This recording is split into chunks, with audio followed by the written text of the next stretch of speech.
Assalamualaikum warahmatullahi wabarakatuh. Nama saya Suryani, NIM 29020500004, Prodi Akuntansi semester 4, dengan mata kuliah Intermediate Accounting 2, dengan dosen pengampu Bapak Edi Purwanto Skom MM.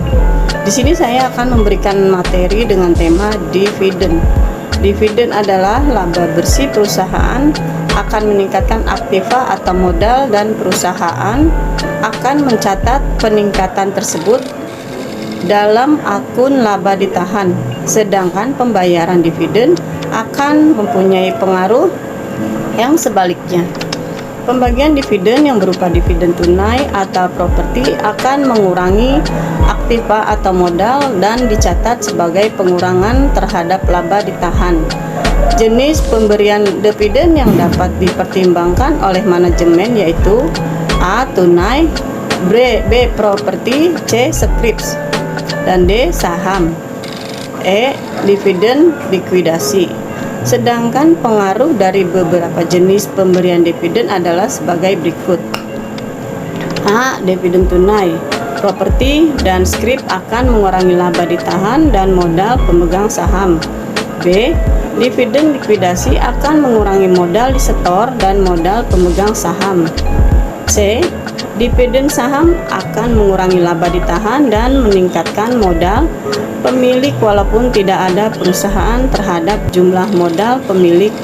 Dan yang D. Stock split tidak akan berpengaruh kepada neraca dan elemen dari pemegang saham dividen tunai.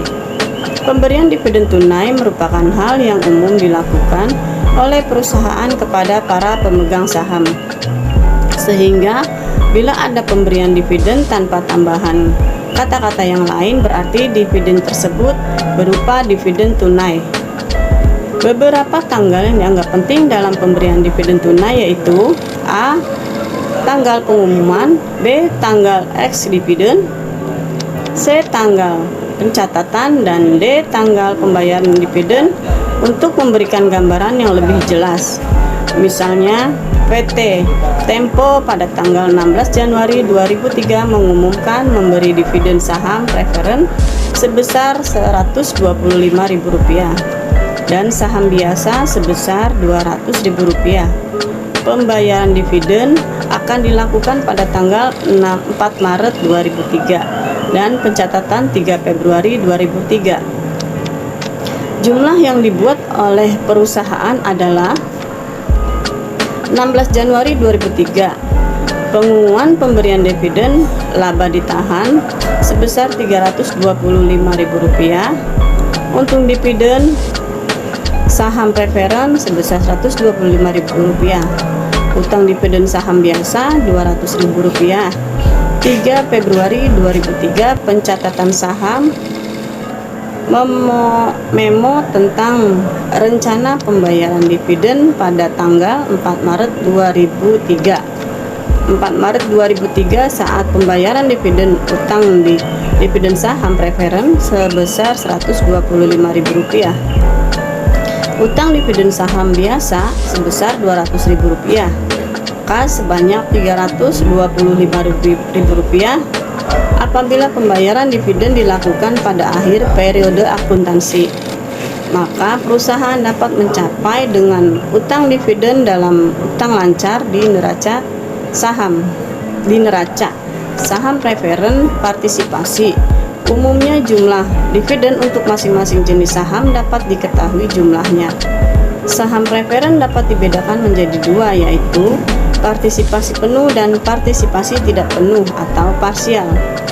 Dividen properti atau aktiva. Pemberian dividen berupa properti atau aktiva berarti merupakan transfer non-moneter aset kepada pemilik dengan menggunakan nilai wajar. Dalam pemberian dividen properti, maka perusahaan dapat menjual aktiva sehingga pemberian dividennya dapat berupa dividen tunai. Nilai wajar ditentukan saat pengumuman pemberian dividen atau sebab pada tanggal tersebut sudah dianggap telah memenuhi aturan perundang-undangan dengan mengacu pada harga pasar saham atau obligasi.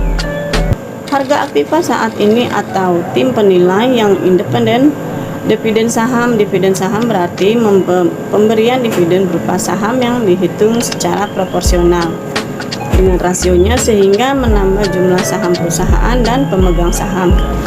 Pemberian dividen saham biasanya akan menggunakan jenis saham yang sama dan selanjutnya disebut dengan dividen saham umum.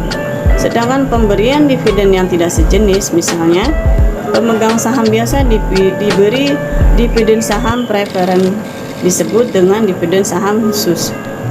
Adapun beberapa faktor yang dianggap menarik tentang pemberian dividen saham yaitu A. Pemegang saham menganggap bahwa dividen saham sebagai bukti perusahaan sedang tumbuh. B. Dividen saham bagi para pemegang saham dianggap sebagai kebijakan finansial.